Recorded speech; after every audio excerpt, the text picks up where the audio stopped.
안녕하십니까. 진세골 가족문화연구원 이사장 주수일 장로입니다. 로마서 1장 16절을 보면 복음은 믿는 모든 자에게 구원을 주시는 하나님의 능력이 된다는 말씀이 있습니다. 그래서 모든 크리스천들은 어떠한 어려운 역경 속에 있더라도 이것을 극복하고 행복한 삶을 회복할 수 있는 능력을 가져야 됩니다. 우리들이 일생을 사는 동안 사별을 했다든지 또 이혼을 했다든지 하는 것은 누가 뭐라고 해도 일단 큰 역경을 만난 것입니다.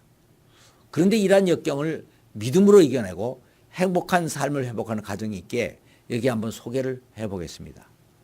이들의 닉네임은 이삭과 장미였습니다.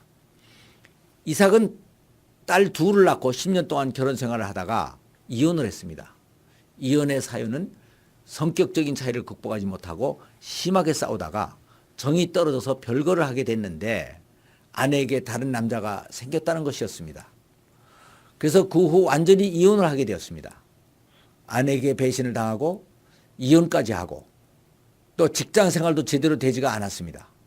그래서 실직을 한 후에 사업을 하게 됐는데 사업도 제대로 될 리가 없었습니다. 그런데 그동안 이삭을 가장 힘들게 했던 것은 누님집에 계시는 부모님을 가끔 뵈러 가는 것이었습니다. 그때마다 팔순이신 어머님이 따라 나오면서 혼자 살기 얼마나 힘드냐라고 하시며 눈물을 흘리는 것이었습니다. 그리고 아직도 나이가 40대 중반이어서 그런지 남성으로서 여인의 부드러운 살결과 체온이 너무나 그리웠습니다. 이렇게 싱글로 5년 이상을 살아오던 이삭은 어느 날 우연히 싱글 크리스천 모임을 알게 되었고 여기에서 지금의 아내가 된 장미를 만나게 되었습니다. 그런데 그것은 단순히 짝을 만나기만 하는 곳이 아니고 싱글들의 상처를 치유하고 또 새로운 가정을 꾸미기 위해서 계속 교육을 받는 곳이었습니다. 그래서 두 사람은 거기서 만나서 6개월 동안 교육을 받고 교제를 하다가 결혼을 하게 되었습니다. 당시 장미에게는 고1과 고3의 두 딸이 있었고 이삭에게도 두 딸이 있어서 결혼 후 6명이 한 가족이 됐습니다. 그런데 이 6명이 한 가족으로 함께 행복하게 살아간다는 것은 결코 쉬운 일이 아니었습니다. 그래서 이삭은 특별한 노력을 기울였습니다. 우선 가정을 신앙적으로 이끌어 가야겠다고 생각을 하고 부부학교에서 배운 대로 자신이 가정재단의 제사장이 되고 일주일에 한 번씩 온 식구가 가정예배를 드렸습니다. 애들이 다 커서 그런지 그것도 처음에는 그렇게 쉽지가 않았습니다.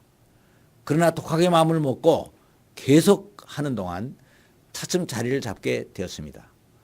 예배는 찬양을 하고 성경을 읽고 온 식구들이 같이 말씀을 나누고 기도를 하는 것으로 30분이 넘지를 않게 했습니다.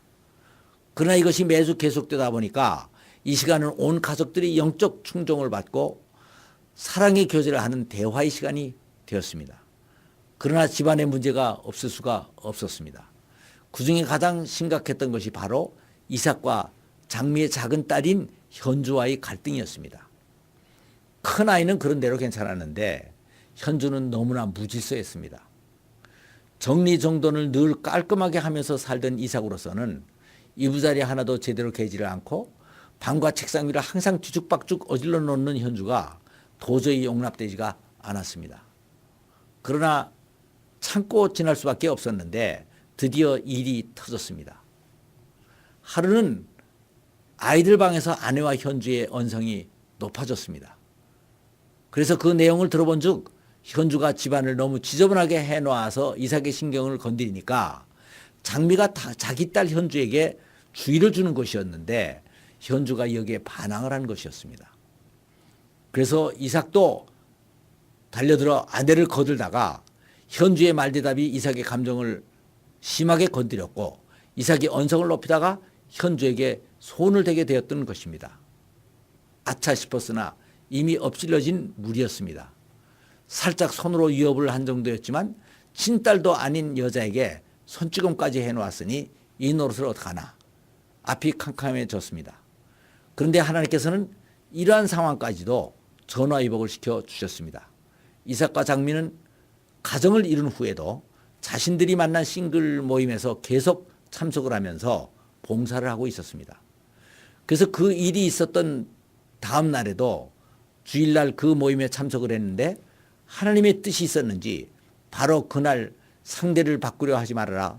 모든 사람은 하나님의 뜻과 섭리에 의해서 창조된 하나님의 귀한 자녀들이다. 그러니까 상대를 내 기준에 맞게 고치려고 하지 말고 우리가 해야 될 일은 그들을 사랑하고 또 하나님께 그들을 맡기고 기도를 하는 것뿐이다 라고 하는 말씀을 듣게 되었습니다. 이삭은 현주의 얼굴이 떠올랐습니다. 아, 그렇다. 이것이 바로 내가 현주에게 해줘야 할 자세였구나. 이것이 바로 나에게 하나님께서 주신 메시지구나 하는 생각이 들었습니다. 집으로 돌아온 이삭은 바로 현주에 가서 무릎을 꿇었습니다. 그리고 현주야, 내가 잘못했다. 미안하다. 내가 너를 너무 이해하지 못했어 하고 사과를 했습니다. 의붓아버지의 의외의 행동을 보며 현주는 놀랐고 어찌할 바를 몰라 당황을 하다가 아빠를 일으켜 세웠습니다. 이삭이 현주의 손을 잡으며 내가 내게 손을 대다니 정말 잘못했다. 용서해다오 하고 다시 한번 사과를 하자 현주의 눈에서 이슬방울이 맺혔습니다. 그래서 그동안 불편했던 현주와의 관계가 오히려 극적으로 해결이 됐습니다. 그 후엔 이삭의 손끝 하나 닿는 것조차도 질색을 하던 현주가 살이 빠졌다고 하면서 아빠 여기 허벅지 좀 만져봐요. 여기 배하고 허리도요. 하고 마음을 여는 데는 정말 놀라지 않을 수가 없었습니다. 그래서 그 후 이삭과 현주는 친자식보다도 더 가까워졌습니다. 그런데 그 후 기적과 같은 일이 또 일어났습니다. 그것은 그렇게 고집이 강하던 현주가 조금씩 변한 것이었습니다. 집안일이라면 손가락 하나도 까딱하지 않던 현주가 집안일을 스스로 하게 됐습니다.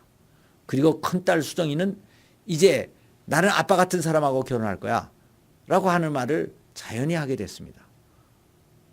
어머님이나 장모님도 이제는 편안히 눈을 감고 가실 수가 있겠다고 하시면서 흐뭇해 하셨습니다. 그리고 직장도 옛날보다 더 좋은 곳으로 얻어서 옮기게 되었습니다. 이삭은 자기 인생을 포기했었습니다. 그런데 하나님께서는 장미라는 여인을 만나게 하셨고 두 딸을 더 얻게 하셨고 어머님과 장모님 앞에서 효자가 되고 직장일까지도 잘 해결되어 이제는 인생의 역전승을 하게 된 것입니다. 이삭은 이제 병절이 되면 네 딸을 한 차에 다 태우고 아내와 함께 본가를 찾아갑니다. 자동차 안에서 여자 다섯이 늘어놓는 수다에 귀가 따갑지만 핸들 잡은 손은 가볍고 마음은 온 세상을 다 얻은 듯 행복했습니다. 전에 혼자 살 때는 이 명절이 오히려 가장 괴로운 날이었습니다. 그런데 이젠 이 명절이 정말 행복한 날이 된 것입니다. 이 모든 것은 이삭은 복음을 단순히 종교로만 받아들이지 않고 가정 예배를 통해서 삶으로 그 진리를 생활화한 결과였던 것입니다. 그렇습니다. 복음은 믿는 모든 자들에게 행복한 삶을 회복시켜주고 이 삶을 하늘나라에서 가서까지도 영원히 누리게 해주시는 하나님의 능력이 되는 것입니다. 감사합니다.